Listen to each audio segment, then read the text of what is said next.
Hello, I welcome you all in my English conversation class. आज हम tense cover करने वाले हैं। टेंस एक बहुत ही डिटेल्ड, बड़ा ही लंबा चौड़ा टॉपिक है, लेकिन हम आज कोशिश करेंगे इसकी इसे शॉर्टेस्ट पॉसिबल टाइम में हम कवर करें। और मैं सोचती हूँ कि आज का ये वीडियो देखने के बाद आपको टेंस समझने में कोई भी डिफ़िकल्टी नहीं होगी और आपके अंदर इंग्लिश कन्वर्सेशन के लिए पूरा कॉन्फिडेंस आ जाएगा। Before starting the tenses, I request you to please subscribe the channel and share this video with your friends. तो टेंस 3 होते हैं, जैसा कि आप जानते हैं, past tense, present tense, future tense. Most important होता है हमारा आज, यानी कि प्रेजेंट टेंस। तो चलिए सबसे पहले प्रेजेंट टेंस ही लेते हैं। जो समय चल रहा है वो प्रेजेंट टेंस कहलाता है।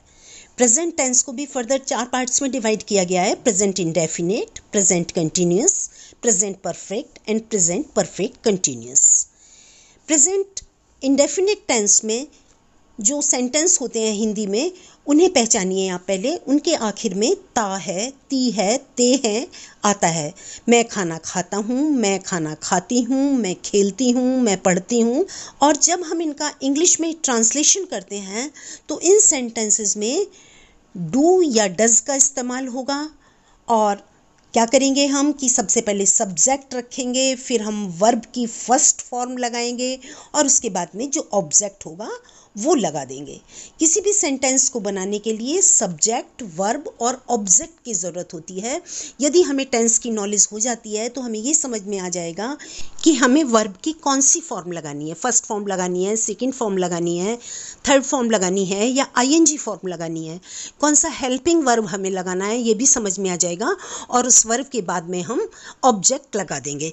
तो हमें सब्जेक्ट, ऑब्जेक्ट और वर्ब, इसकी पहचान होनी बहुत ज़रूरी है, क्योंकि कोई भी सेंटेंस बनाने के लिए हमें इन तीनों की ज़रूरत होती है। सब्जेक्ट जो करने वाला होता है, डूअर होता है, करता होता है, उसे सब्जेक्ट बोलते हैं। और जो एक्शन वर्ड होता है, जो काम होता है, उसे वर्ब बोलते हैं, जिसकी कि हमें फर्स्ट, सेकंड, थर्ड फॉर्म या आईएनजी फॉर्म रखनी होती है। ऑब्जेक्ट नाउन हो सकता है, प्रोनाउन हो सकता है, कोई भी पर्सन, प्लेस, थिंग, कुछ भी हो सकता है जो कि एक्शन को रिसीव करता है। और ये सेंटेंस के आखिर में आता है। I love my family. इस सेंटेंस में I is the subject, love is the verb and family is the object. अब पास्ट टेंस लेते हैं। इसी तरह से पास्ट टेंस को भी 4 पार्ट्स में डिवाइड किया गया है: indefinite, continuous, perfect and perfect continuous. Past indefinite tense के हिंदी सेंटेंसेस के आखिर में था, थी, थे आता है। वो खाना खाता था, वो लिखता था, मैं स्कूल जाता था। पास्ट इंडेफिनिट टेंस के सेंटेंसेस में वर्ब की सेकंड फॉर्म यूज़ की जाती है। और इंटरोगेटिव सेंटेंसेस यदि होंगे, हमें प्रश्न बनाना होगा, तो हमें डिड का इस्तेमाल करना होगा, या निगेटिव सेंटेंस बनाना होगा तो डिड का इस्तेमाल करना होगा। और उसमें हम डिड के साथ में कभी भी सेकंड फॉर्म नहीं लगाते हैं, डिड के साथ में हम फर्स्ट फॉर्म ही लगाते हैं। और जब हमारा सिंपल सेंटेंस बनेगा तो हम उसमें वर्ब की सेकंड फॉर्म यूज़ करेंगे। तो सबसे पहले सब्जेक्ट, फिर वही वर्ब की सेकंड फॉर्म और उसके बाद में object. So this is all about past indefinite tense. अब लेते हैं past continuous tense. Past continuous tense की सेंटेंसेस की पहचान है: रहा था, रही थी, रहे थे। इनका ट्रांसलेशन करते समय हम वॉज या वर का यूज़ करते हैं और उसी तरह से सब्जेक्ट लगाएंगे, वर्ब की आईएनजी फॉर्म लगाएंगे और उसके बाद में ऑब्जेक्ट लगा देंगे। अब आता है past perfect tense. Past perfect tense की पहचान है: चुका था, चुकी थी, चुके थे उनके अंत में होगा। और जब हम ट्रांसलेशन करेंगे तो हम हैड लगाएंगे और साथ में वर्ब की थर्ड फॉर्म लगाएंगे, यानी सबसे पहले सब्जेक्ट, फिर वर्ब, वर्ब की थर्ड फॉर्म और उसके बाद में ऑब्जेक्ट। इसके बाद आता है past perfect continuous. Past perfect continuous tense में क्या होगा? रहा था, रही थी, रहे थे भी होगा, जैसे कि कंटिन्यूस में होता था। पास्ट कंटिन्यूस में था, लेकिन साथ में टाइम फैक्टर दिया हुआ होगा कि 2 घंटे से वर्षा हो रही थी, तो इसमें टाइम दिया हुआ है 2 घंटे से। तो जब हम ट्रांसलेशन करते हैं इंग्लिश में तो हैड बीन लगा करके वर्ब की आईएनजी फॉर्म लगाएंगे, सेंटेंस के लास्ट में टाइम ऐड करेंगे। एग्जैक्ट टाइम होगा तो सिंस लगाएंगे और ड्यूरेशन ऑफ टाइम होगा तो फॉर लगाएंगे और उसके बाद में हम टाइम मेंशन कर देंगे। अब फ्यूचर टेंस को समझते हैं। Future indefinite, future continuous, future perfect and future perfect continuous. सबसे पहले फ्यूचर इंडेफिनिट को लेते हैं। इसके सेंटेंसेस में हिंदी में लास्ट में आपको मिलेगा गा, गी, गे। मैं खाना खाऊंगी, मैं खेलूंगी, मैं सोऊंगी। और जब हम इनका इंग्लिश में ट्रांसलेशन करते हैं तो हम विल या शैल का यूज़ करते हैं और साथ में वर्ब की फर्स्ट फॉर्म आती है, तो वही सब्जेक्ट लगा के फिर वर्ब की फर्स्ट फॉर्म लगा देंगे और लास्ट में हम ऑब्जेक्ट रख देंगे। फ्यूचर कंटिन्यूअस में हिंदी सेंटेंसेस की पहचान होगी रहा होगा, रही होगी, रहे होंगे। और जब हम इंग्लिश में ट्रांसलेशन करेंगे तो विल बी या शैल बी लगा करके वर्ब की आईएनजी फॉर्म आएगी। फ्यूचर परफेक्ट के सेंटेंसेस की पहचान होती है चुका होगा, चुकी होगी, चुके होंगे। और जब हम इंग्लिश में ट्रांसलेशन करेंगे तो हमें विल हैव या शैल हैव लगा करके वर्ब की थर्ड फॉर्म रखनी होती है। I think this is clear now. और फ्यूचर परफेक्ट कंटिन्यूअस में आपको जैसे कंटिन्यूअस में दिखा देता है रहा, रही, रहे, वो दिखेगा।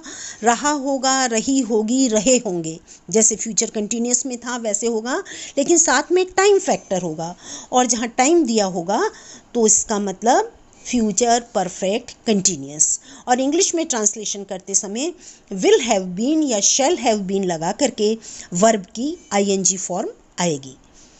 इस तरह से आपको मैंने सारे टेंस एक्सप्लेन किए। आगे हम अपने कन्वर्सेशन में हम टाइम टू टाइम डिस्कस करते रहेंगे, टेंसेस को रिवाइज करते रहेंगे ताकि हम करेक्ट इंग्लिश स्पीकिंग कर सकें। आई जस्ट टोल्ड यू कि इंग्लिश कन्वर्सेशन में सब्जेक्ट, वर्ब एंड ऑब्जेक्ट का ही खेल है। जितने भी एक्शन वर्ड्स हैं वो वर्ब कहलाते हैं। तो अपनी इंग्लिश कन्वर्सेशन को इम्प्रूव करने के लिए ज़रूरी है कि हम ज़्यादा से ज़्यादा एक्शन वर्ड्स की नॉलेज रखें, वर्ब्स की नॉलेज रखें और उनकी first, second, third forms learn करें। हम अपने इंग्लिश कन्वर्सेशन क्लास में वोकेबलरी पर भी एवरीडे फोकस करते हैं। आज की वोकेबलरी में मैं आपको दे रही हूँ 21 action words. You have to learn all these words. These are eat, drink, work, sleep, weep, laugh, smile, cook, clean, play, jump, walk, run, bath, read, write, learn, sing, dance, watch, talk. आपको इन verbs की second and third forms and ING forms भी आनी चाहिए। आप मुझे comment box में बताएं, यदि आपको रिक्वायरमेंट है तो मैं आपको वहीं आंसर कर दूंगी। Now this is the story time. अब आपको एक स्टोरी सुनाती हूँ और फिर आपको उस पर बेस्ड क्वेश्चंस के आंसर करने होंगे। और बहुत ही आसान सी स्टोरी मैं आपको सुनाती हूँ because my motto is to make you understand the English language. In a village lived a carefree boy with his father. The boy's father told him that he was old enough to watch over the sheep while they graze in the fields. Every day he had to take sheep to the grassy fields and watch them as they graze. However, the boy was unhappy and didn't want to take the sheep to the fields. He wanted to run and play, not watch the boring sheep graze in the field. So he decided to have some fun. He cried, "Wolf, wolf," until the entire villagers came running with stones to chase away the wolf before it could harm any of the sheep. When the villagers saw that there was no wolf, they laughed, scolding the boy about how he had wasted their time. The next day, the boy cried once again, "Wolf, wolf," and again the villagers rushed there to chase the wolf away. The boy laughed at the fright he had caused.